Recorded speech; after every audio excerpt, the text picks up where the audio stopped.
ਵਾਹਿਗੁਰੂ ਜੀ ਕਾ ਖਾਲਸਾ, ਵਾਹਿਗੁਰੂ ਜੀ ਕੀ ਫਤਿਹ।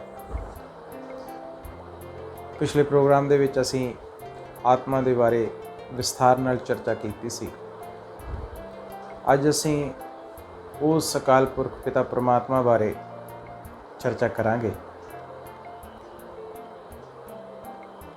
ਦੋ ਬੇਨਤੀਆਂ ਇਸ ਦੇ ਵਿੱਚ ਮੈਂ ਤੁਹਾਡੇ ਸਨਮੁਖ ਕਰਨੀਆਂ। ਇੱਕ ਤਾਂ ਜਿਸ ਵੀ ਬੰਦੇ ਦਾ ਪਰਿਚੈ ਐਕਸਪਲੇਨੇਸ਼ਨ ਜਿਹਦਾ ਵੀ ਹੈ, ਜੇ ਉਹ ਆਪ ਦੇਵੇ ਤਾਂ ਬਹੁਤ ਸੋਹਣੀ ਗੱਲ ਹੋ ਸਕਦੀ ਹੈ, ਕਲੀਅਰ ਕੱਟ ਸਾਨੂੰ ਪਰਿਚੈ ਮਿਲ ਸਕਦਾ ਹੈ। ਪਰ ਜੇ ਕੋਈ ਦੂਜਾ ਪਰਿਚੈ ਦੇ ਰਿਹਾ ਹੈ, ਕਹਿਣ ਤੋਂ ਭਾਵ ਜੇ ਫਰਜ਼ ਕਰੋ ਮੇਰਾ ਪਰਿਚੈ ਤੁਸੀਂ ਮੇਰੇ ਫੈਮਿਲੀ ਦੇ ਮੈਂਬਰਸ ਤੋਂ ਅੱਡ-ਅੱਡ ਬੰਦੇ ਤੋਂ ਪੁੱਛੋਗੇ ਕਿ ਗੁਰਚਰਨ ਬਾਰੇ ਸਾਨੂੰ ਦੱਸੋ, ਸਾਰੇ ਦੱਸਣਗੇ ਪਰ ਉਹ ਉਸ ਦ੍ਰਿਸ਼ਟੀ ਨਾਲ ਦੱਸਣਗੇ ਜਿਸ ਦ੍ਰਿਸ਼ਟੀ ਨਾਲ ਉਹ ਮੈਨੂੰ ਦੇਖ ਰਹੇ ਨੇ, ਜਿਸ ਦ੍ਰਿਸ਼ਟੀਕੋਣ ਨਾਲ, ਜਿਸ ਐਂਗਲ ਨਾਲ ਉਹ ਮੈਨੂੰ ਦੇਖ ਰਹੇ ਨੇ। ਇਸੇ ਗੱਲ ਨੂੰ ਸਮਝਦੇ ਹੋਏ ਅਸੀਂ ਸਮਝ ਸਕਦੇ ਹਾਂ ਪਿਤਾ ਪਰਮਾਤਮਾ ਬਾਰੇ ਉਹਨਾਂ ਦਾ ਪਰਿਚੈ, ਉਹਨਾਂ ਦਾ ਡਿਸਕ੍ਰਿਪਸ਼ਨ ਅਨੇਕਾਂ ਗ੍ਰੰਥਾਂ ਦੇ ਵਿੱਚ ਮਿਲਦਾ ਹੈ। ਸੰਤਾਂ ਮਹਾਤਮਾ ਨੇ, ਗੁਰੂਆਂ ਪੀਰ ਫਕੀਰਾਂ ਨੇ ਬਹੁਤ ਕੁਝ ਉਹਨਾਂ ਬਾਰੇ ਦੱਸਿਆ, ਪਰ ਉਸ ਦ੍ਰਿਸ਼ਟੀਕੋਣ ਨਾਲ ਦੱਸਿਆ ਜਿਸ ਦ੍ਰਿਸ਼ਟੀਕੋਣ ਨਾਲ ਉਹਨਾਂ ਨੇ ਐਕਸਪੀਰੀਅੰਸ ਕੀਤਾ, ਉਹਨਾਂ ਨੇ ਦੇਖਿਆ। ਪਰ ਐਗਜ਼ੈਕਟ ਪਰਿਚੈ ਉਹਨਾਂ ਦਾ ਸਾਨੂੰ ਨਹੀਂ ਮਿਲ ਸਕਿਆ। ਪਰ ਅਸੀਂ ਰੋਜ਼ ਜਪਜੀ ਸਾਹਿਬ ਦੇ ਵਿੱਚ ਅਸੀਂ ਰੋਜ਼ ਮੂਲ ਮੰਤਰ ਦਾ ਪਾਠ ਕਰਦੇ ਹਾਂ। ਗੁਰੂ ਨਾਨਕ ਸਾਹਿਬ ਨੇ ਬਹੁਤ ਕਲੀਅਰ ਕੱਟ ਡਿਸਕ੍ਰਿਪਸ਼ਨ ਉਹਨਾਂ ਦੇ ਪਰਿਚੈ ਬਾਰੇ ਸਾਨੂੰ ਦਿੱਤਾ। ਮੈਂ ਨਹੀਂ ਸਮਝਦਾ ਇਹ ਇੰਨਾ ਸੋਹਣਾ ਪਰਿਚੈ ਕਿਸੇ ਹੋਰ ਨੇ ਦਿੱਤਾ ਹੋਵੇਗਾ। ਇੱਕ ਤਾਂ ਇਹ ਗੱਲ, ਦੂਜੀ ਜਿਹੜਾ ਸਮਾਂ ਅੱਜ ਚੱਲ ਰਿਹਾ ਹੈਗਾ, ਇਸ ਸਮੇਂ ਦੇ ਵਿੱਚ ਉਹ ਆਪ ਅਕਾਲ ਪੁਰਖ ਸਾਨੂੰ ਆਪਣਾ ਪਰਿਚੈ ਦੇ ਰਹੇ ਨੇ। ਤੇ ਪਹਿਲਾਂ ਆਪਾਂ ਦੇਖੀਏ ਜਿਹੜਾ ਗੁਰਬਾਣੀ ਸਾਨੂੰ ਐਗਜ਼ਾਮਪਲ ਦੇ ਰਹੀ ਹੈ। ਆਪ ਫਰਮਾਨ ਕਰ ਰਹੇ ਨੇ, ਏਕ ਓਂਕਾਰ ਸਤਨਾਮ ਕਰਤਾ ਪੁਰਖ ਨਿਰਭਉ ਨਿਰਵੈਰ ਅਕਾਲ ਮੂਰਤ ਅਜੂਨੀ ਸੈਭੰ ਗੁਰ ਪ੍ਰਸਾਦ। ਇੱਕ ਓਂਕਾਰ ਇਸ ਤਰ੍ਹਾਂ ਦਾ ਅਰਥ ਕੀਤਾ ਜਾਂਦਾ ਹੈ। ਉਹ ਇੱਕ ਹੈ, ਸਾਰੇ ਬ੍ਰਹਮੰਡ ਉਹਦੀ ਰਚਨਾ ਹੈ। ਕਾਰ ਮੀਨਸ ਕਰਨ ਵਾਲਾ। ਇੱਕ ਓਂਕਾਰ, ਸਤਨਾਮ, ਸਤ,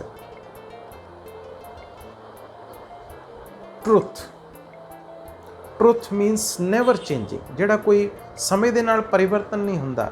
ਸੀਗਾ ਆਦਿ ਸੱਚ, ਜੁਗਾਦ ਸੱਚ ਹੈ ਵੀ ਸੱਚ, ਨਾਨਕ ਹੋਸੀ ਵੀ ਸੱਚ। ਸੱਚ ਹੈ, ਪਰਿਵਰਤਨਸ਼ੀਲ ਨਹੀਂ ਹੈ, ਚੇਂਜਿੰਗ ਨਹੀਂ ਹੈ। ਸਤਨਾਮ। ਤੇ ਉਹ ਸਾਨੂੰ ਵਿਵਹਾਰ ਦੇ ਵਿੱਚ ਸੱਤਤਾ, ਟਰੁੱਥ ਵਰਤਣ ਵਾਸਤੇ ਸਾਨੂੰ ਸਿੱਖਿਆ ਦੇ ਰਿਹਾ ਹੈ। ਇਹ ਸਮਝਣਾ ਪਏਗਾ ਸਾਨੂੰ।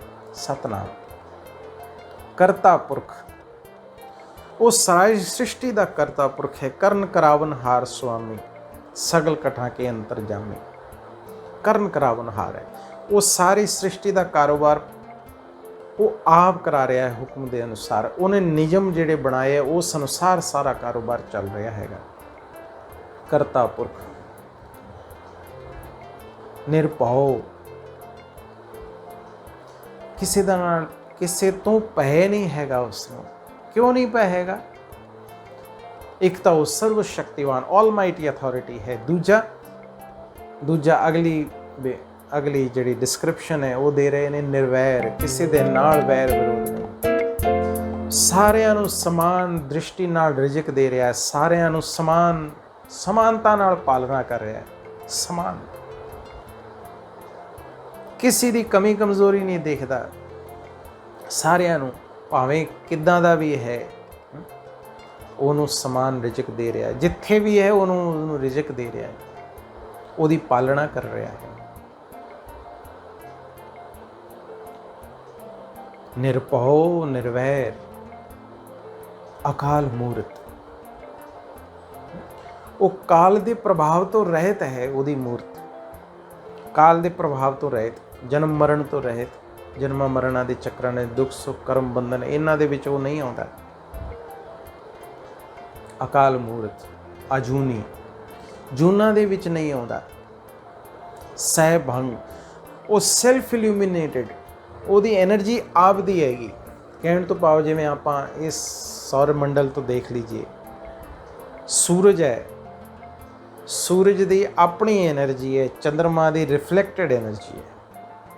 ਤੇ ਜਿਹੜੇ ਵੀ ਸੰਤ ਮਹਾਤਮਾ ਜੋ ਵੀ ਇਸ ਧਰਤੀ ਤੇ ਆਏ ਨੇ, ਪੀਰ ਪੈਗੰਬਰ ਔਲੀਏ, ਸਾਰਿਆਂ ਦੀ ਰਿਫਲੈਕਟਡ એનર્ਜੀ ਹੈ, ਪਰ ਉਹਦੀ ਆਪ ਦੀ એનર્ਜੀ ਸਹਿਭੰਗ।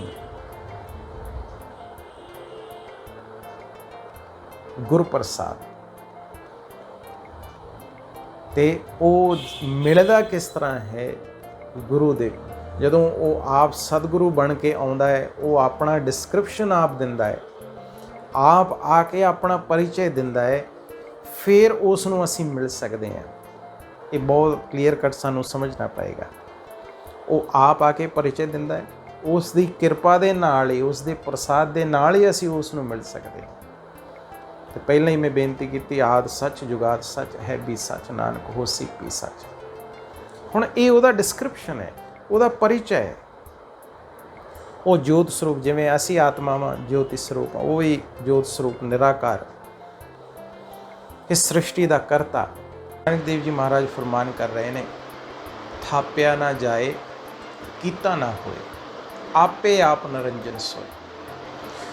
ਉਹਨੂੰ ਕੋਈ ਦੁਨੀਆ ਦੀ ਤਾਕਤ ਸਥਾਪਿਤ ਨਹੀਂ ਕਰ ਸਕਦੀ, ਉਹਨੂੰ ਕੋਈ ਬਣਾ, ਉਹਦੇ ਵਰਗਾ ਕੋਈ ਬਣਾ ਨਹੀਂ ਸਕਦਾ, ਕੀਤਾ ਨਾ ਹੋਏ। ਉਹ ਖੰਡਾ ਬ੍ਰਹਮੰਡਾਂ ਦਾ ਮਾਲਕ, ਜਿਹਦੇ ਇੱਕ ਫੁਰਨੇ ਨਾਲ ਸਾਰੀ ਦੁਨੀਆ ਦੀ ਰਚਨਾ ਹੋ ਸਕਦੀ ਹੈ। ਗੁਰੂ ਨਾਨਕ ਦੇਵ ਜੀ ਮਹਾਰਾਜ ਫਰਮਾਨ, ਕੀਤਾ ਪਸਾਓ ਏਕੋ ਕਵਾਓ, ਤਿਸ ਤੇ ਹੋਏ ਲਖ ਦਰਿਆ। ਇਸ ਤਰ੍ਹਾਂ ਦੀ ਪਾਵਰ ਰੱਖਣ ਵਾਲਾ, ਉਹਨੂੰ ਥਾਪਿਆ ਨਹੀਂ ਜਾ ਸਕਦਾ। ਆਪੇ ਆਪ ਨਿਰੰਜਨ ਸੋਏ, ਉਹਦੀ ਪਾਵਰ ਆਪਣੇ ਆਪ ਦੇ ਵਿੱਚ ਹੈ। ਆਪੇ ਆਪ ਨਿਰੰਜਨ ਸੋਏ। ਅੱਗੇ ਫਰਮਾਨ ਕਰ ਰਹੇ ਨੇ, ਜਿਨ ਸੇਵਿਆ ਤਿਨ ਪਾਇਆ ਮਾਨ।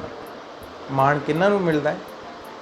ਜਿਨ੍ਹਾਂ ਨੇ ਉਹਨੂੰ ਸੇਵਿਆ, ਉਹਨੂੰ ਆਰਾਧਿਆ, ਉਹਦੇ ਗੁਣਾਂ ਦੇ ਗੀਤ ਗਾਏ। ਜਿਨ ਸੇਵਿਆ ਤਿਨ ਪਾਇਆ ਮਾਨ, ਨਾਨਕ ਗਾਵੀਐ ਗੁਣੀ ਨਿਧਾਨ। ਉਸ ਗੁਣੀ ਨਿਧਾਨ ਦੀ ਗੁਣਾਂ ਦੇ ਗੀਤ ਅਸੀਂ ਗਾਉਣੇ ਹੈ, ਜਿਹਦੇ ਆਧਾਰ 'ਤੇ ਅਸੀਂ ਉਹਦੀ ਕਿਰਪਾ ਦੇ ਪਾਤਰ ਬਣ ਸਕਦੇ ਹਾਂ। ਹੁਣ ਇਸ ਪਰਿਚੈ ਨੂੰ ਸਮਝ ਕੇ ਅਸੀਂ ਉਹਦੇ ਨਾਲ ਕਨੈਕਸ਼ਨ ਡਿਵੈਲਪ ਕਰਨਾ ਹੈ। ਉਹਦੇ ਪਰਿਚੈ ਦਾ ਸਾਨੂੰ ਡਿਸਕ੍ਰਿਪਸ਼ਨ ਸਾਨੂੰ ਮਿਲਿਆ। ਹੁਣ ਭਟਕਣ ਦੀ ਲੋੜ ਨਹੀਂ ਇੱਧਰ ਉੱਧਰ। ਹੁਣ ਇਸ ਨੂੰ, ਉਸ ਨੂੰ, ਉਹਨੂੰ ਪਰਮਾਤਮਾ ਮੰਨਣ ਦੀ ਲੋੜ ਨਹੀਂ।